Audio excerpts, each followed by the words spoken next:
what do? We do the best we can, and we should do everything possibly we can to bring this thing to conclusion at the earliest possible time. This Vietnam War is hell. It's hell for us, and it's hell for the Vietnamese. Why don't we stop it? Well, our leaders say we would if we could. Well, I say we must. Over 1,000 of our Florida boys have already been killed in it. The spirit of America has been shattered over the moral and the spiritual questions which haunt us about this war. How do we stop it? Well, I don't know all the answers, but I think, first of all, we should bring every force to bear on those negotiators in Paris to get moving toward a political settlement. And if this fails, then I say we should clear the deck of all our fuzzy thinking about whose fault it is and whose face must be saved and get down to the bedrock facts, the simple bedrock facts of where we are. Then I think we should develop a systematic plan of turning the war back to the South Vietnamese. And we should, as soon as we can, bring in a neutral power to work out a settlement under which all the South Vietnamese may determine their own future in a free election.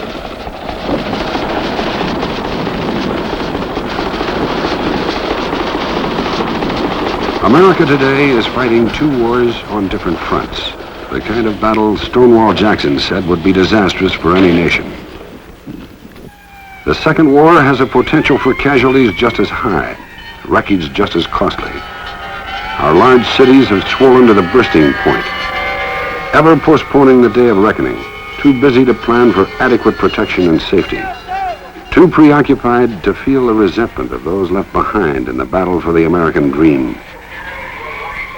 To help negotiate answers to both wars, LeRoy Collins filed as candidate for the United States Senate. He knew he faced an uphill fight. He'd be forced to stay away from places he loved, his home, the beach, and his business, a successful law practice in Tampa. So his campaign would be a struggle to explain why. Why fight against odds? Why fight an uphill battle? Sometimes he still has a chance to visit his favorite spots with his 17-year-old daughter, Darby.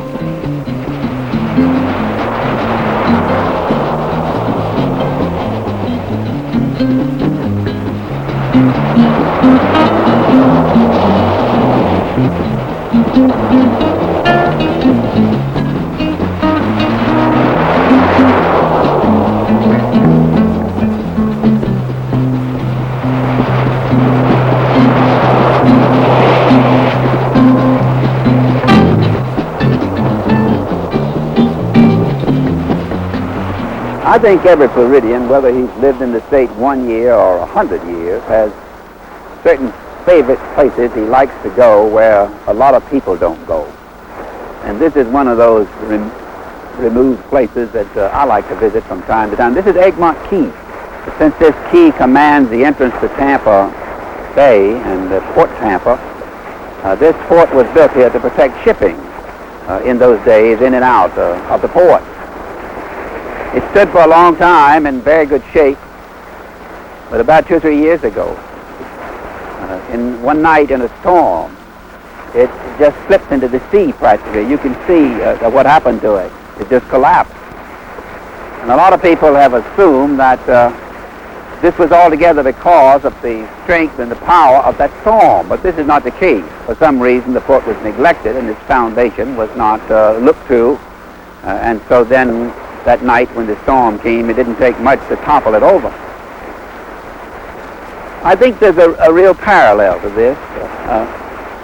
In our present life here in the United States, we've had a gradual process of disintegration in this country, I think in respect for law, and I think it goes back to a disintegration in a lack of respect for authority, and I think that goes back basically to home life.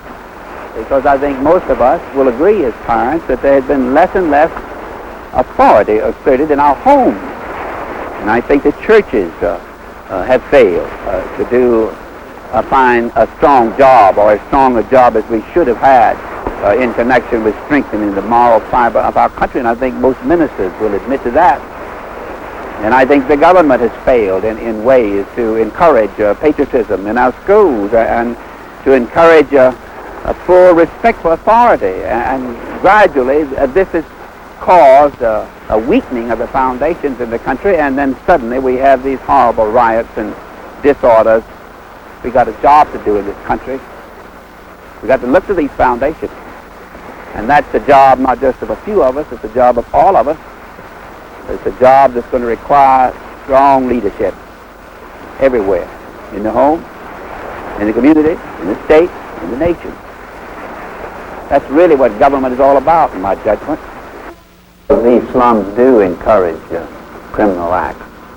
I mean, people live under such circumstances that they become frustrated and they get into despair. And people who are like that are more easily led to commit crimes than people who are happily and well-adjusted in healthy and clean communities and areas.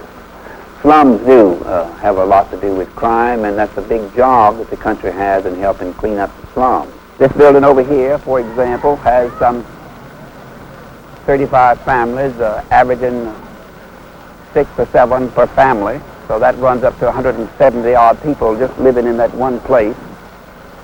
As you can see, the drainage is bad. The service of picking up the trash and the garbage is bad. There's no sewer service here. Now, the city of Miami doesn't like to have this. And the city of Miami is anxious to find ways in which it can remedy conditions like this. But we need a much broader program with incentives to private business to come into an area like this and to improve housing so that we won't have this kind of condition. Think of this in human terms, in terms of children. How could we really expect a child who grows up in a condition like this not to be frustrated, not to know very deep despair? My opponent had consistently voted against every opportunity that had been afforded in the way of legislation in Washington, which would have as its effect, benefit, and improvement to eliminate conditions like this. Now that means to me that he's just never seen a condition like this, because I can't understand how anyone can come down and see this firsthand, can walk here and talk to the people here and get the feel of the problems here, and then deserve a label of that kind that he simply is indifferent and doesn't care. I tell you now, I care. Because Collins cares, and because the future is clearly an issue in his campaign, he has made it his business to open a dialogue with all the people of Florida. Sit down with you a minute. Pennsylvania. You from Pennsylvania? Yeah, New York. We'll make a speech here in Mount Dora tonight. Oh, are you? Annual Chamber of Commerce. Oh, spend a week on the way back up to Indiana. How much time you spend in here? They weren't 3,000 5 years ago. Yeah. And then I got a brother-in-law that's clearing water.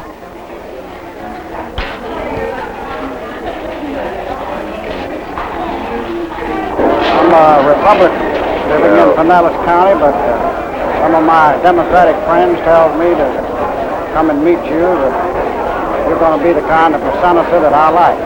Conservative. you call me by any name, I'll appreciate it. I so appreciate you coming. Throughout Florida, he showed them the kind of leader they remembered.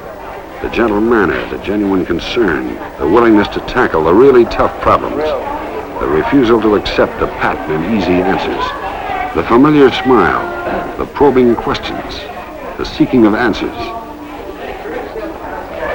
Will Florida remain a wholesome place for retirement? Can we stop the plunder of our land, our beaches, and our water supply? With citrus industry leader Ben Hill Griffin, he discussed the future of Florida agriculture.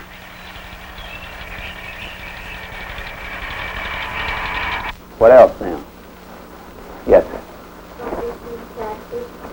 That's a good one too, because the federal government does have to tax people.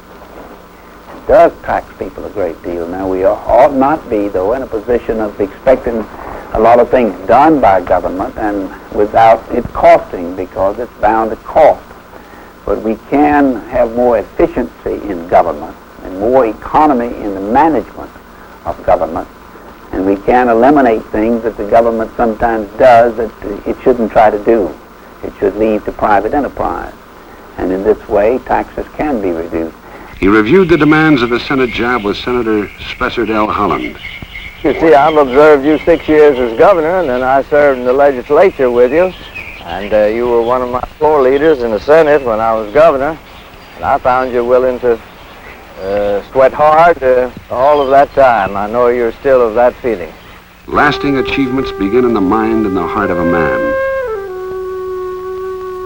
I remember when I ran for the legislature, I think the first time, I was introduced to the country rally by a wonderful friend. And he said this about me. He said, this is a genuine man. He won't lie, he won't cheat, and he ain't scared of anybody but God Almighty. And I don't think I've ever had a finer compliment in my life than this. So I want to be a genuine man. I want our campaign to reflect this. And I want our staff to reflect this. And you're not trying to contrive something that's going to fool people. This seems to be so much of the modern day idea about campaigning, to get some PR people and they'll tell you how to fool people, how to deceive people, and explode all this with a saturation program of television commercials and otherwise, and the people can't then make up their own mind. Now, this is not our technique. I just respect the people of Florida more than that. Through the years, his mother shared moments of pride and achievement with her son. That he is going to stand up for what he thinks is best and right for the people, and that he's going to do what he thinks is right. Home for the Collins family is still called the Grove in Tallahassee, a stately house built originally by Governor Call, Mrs. Collins' grandfather. It was in the capital city where the future governor gained his early education, began his family, established a law practice, embarked on a career of public service. For 18 years, he gave Leon County a unique record of service as a legislator. Twice he was selected as most valuable member of the legislature.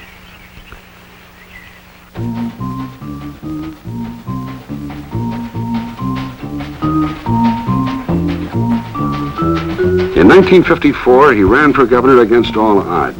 The experts said he didn't have a chance to win. But Leroy Collins' goals for the state of Florida exceeded any goals for personal gain. He went directly to the people, pledging to help achieve new horizons for the future of Florida.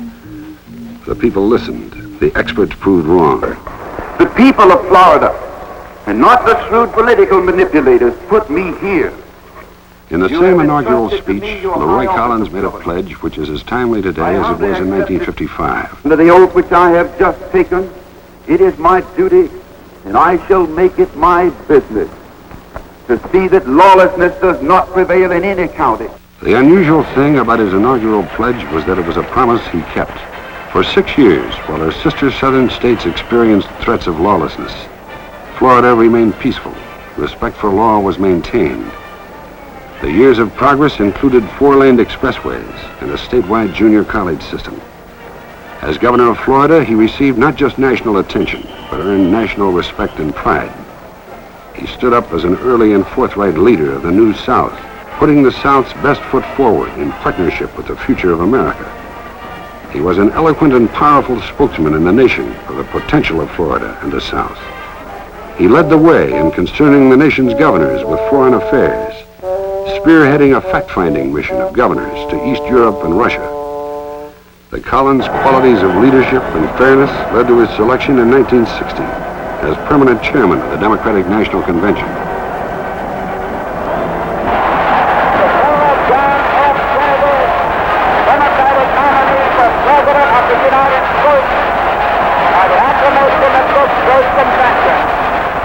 He will carry the fight to the people in the fall, and we shall win. As presiding officer, a San Francisco newspaper would write, Collins was eminently fair and even-handed. Along with his other talents, we think he can qualify as a standout among the new men produced by this convention for the national scene. When he left the governor's office in 1961, reporters were to say that something of value was left behind. A legacy of trust and political leadership had been forged in Tallahassee. His future kept him in the limelight of leadership. For nearly 4 years, he served as president of the National Association of Broadcasters. And in this sector of private enterprise, he voiced concern for the issues that affected all people. He worked with broadcasters from coast to coast, giving substance and meaning to the television code for better broadcasting. In 1965, Leroy Collins was asked by the president, as the most qualified American, to direct the newly formed Community Relations Service. It was largely quiet work that seldom saw national attention. In March of 1965, he was asked to take his peacekeeping service to Selma, Alabama, to keep peace during a voter registration drive there. In spite of previous violence and mass national publicity, Collins was successful in averting violence and disaster. He went on to serve his country in other capacities. He helped negotiate the settlement of the impending 1965 steel strike, working one period for over 72 hours to keep the steel mills rolling.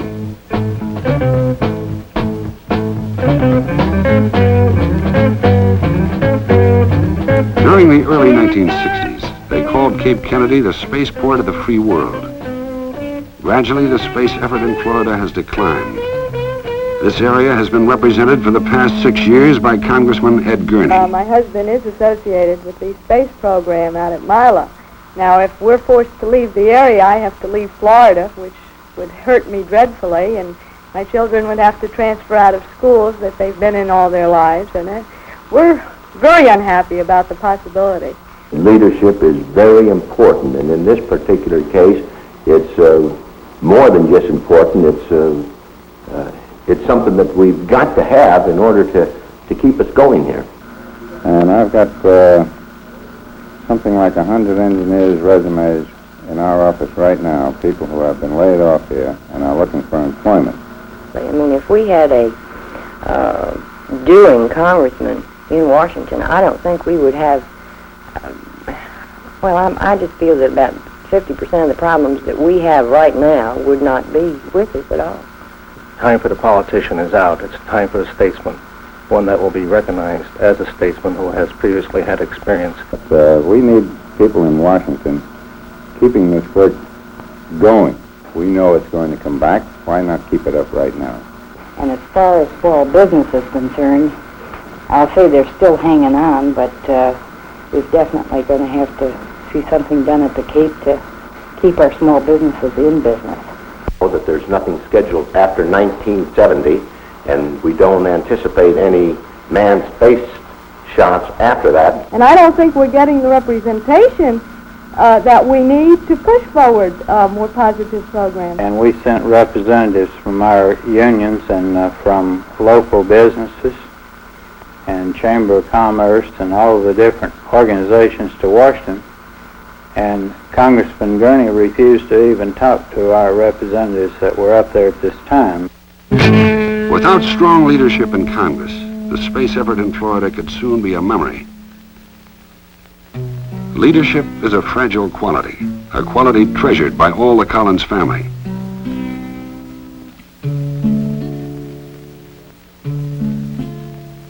I have been blessed with a wonderful family. A family that's been able to endure and willing to endure, I think, much more of a difficult side of politics than most families would be. Mary Call, I think, is mostly responsible for that. She's been able to do a tremendous job of helping with the family and with family understanding of my problems and needs, I think, in an extraordinary way. We have 4 children. The oldest is the boy, Roy, and then we have 3 girls. All are married now and are developing families of their own, except the youngest girl. But I'm deeply proud of this family. They're fine, fine children. Most political campaigns begin with a desire to win. The Collins campaign for the United States Senate is dramatically different. Certainly he wants to win, but the mission was not born of a passion for victory. Rather, the mission was born of compassion for life, pride in the American spirit, and a yearning deep within the man himself to bring change to the policies that shape our future. He realizes that his own daughter will spend the more important years of her life in the last third of the 20th century. Well, Darby, you have helped us a lot in the campaign here this summer, and I sure appreciate it. The whole family does. You're about ready to go to college. You looking forward to it? Oh, yeah. Got things all packed? I enjoyed working on the campaign. I think I've learned a lot.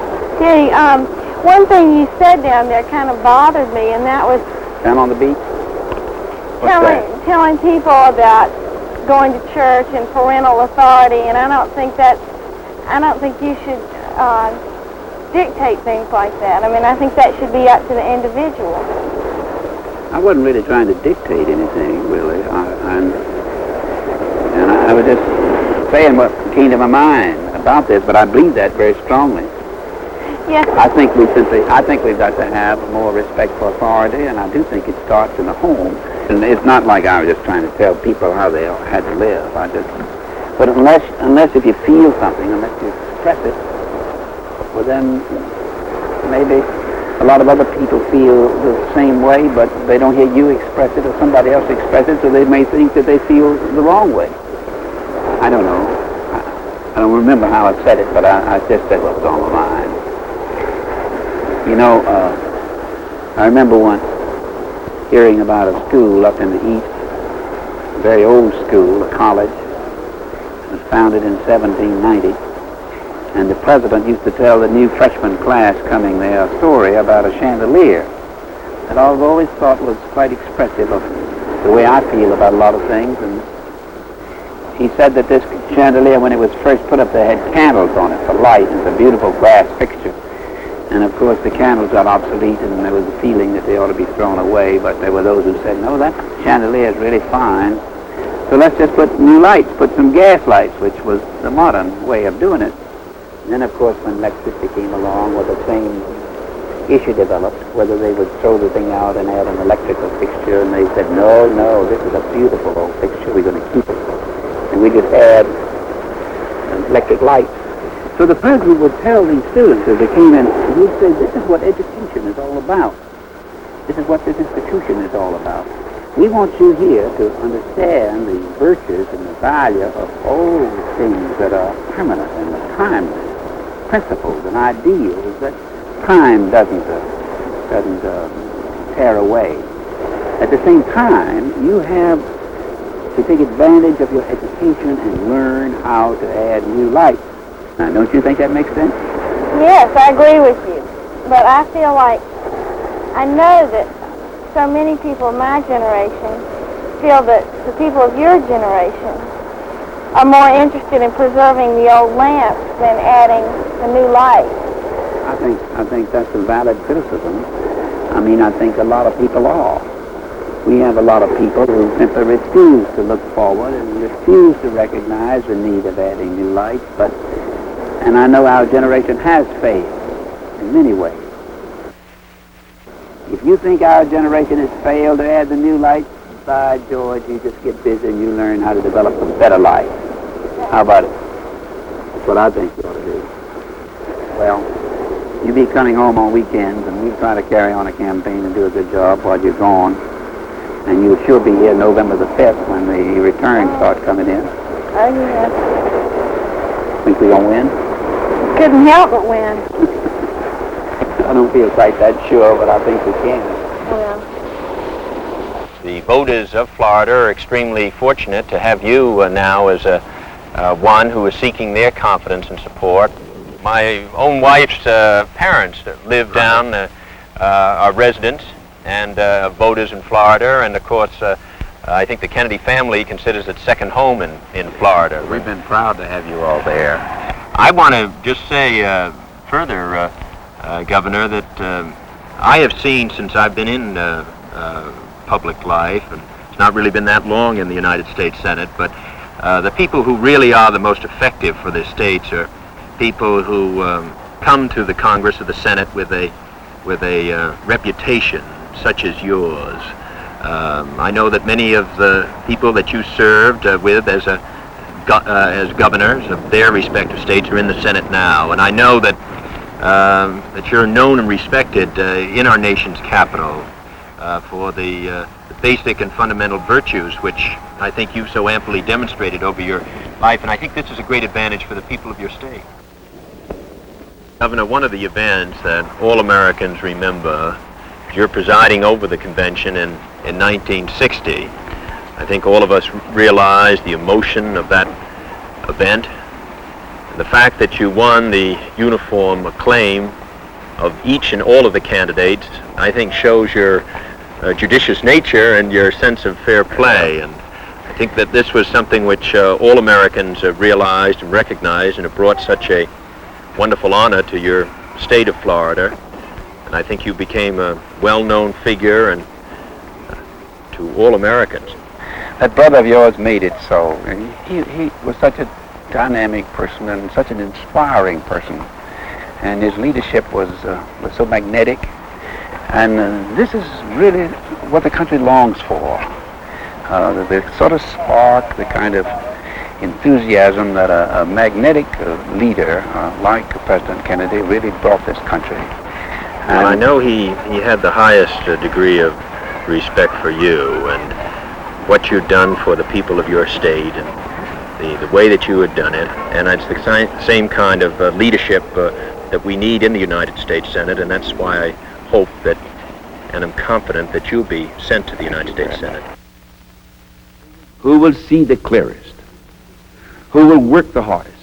Really, the Congress of the United States is a place where the people of a state should send their strongest advocate. Because indeed the people of every state say to the nation, this man or this woman is our representative.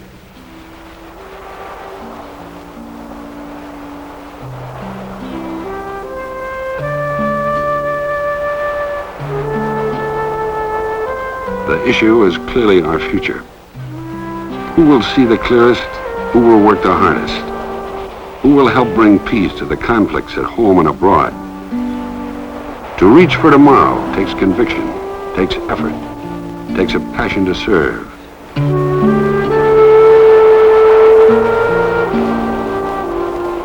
Paid for by the committee to elect Democratic nominee Leroy Collins to the U.S. Senate.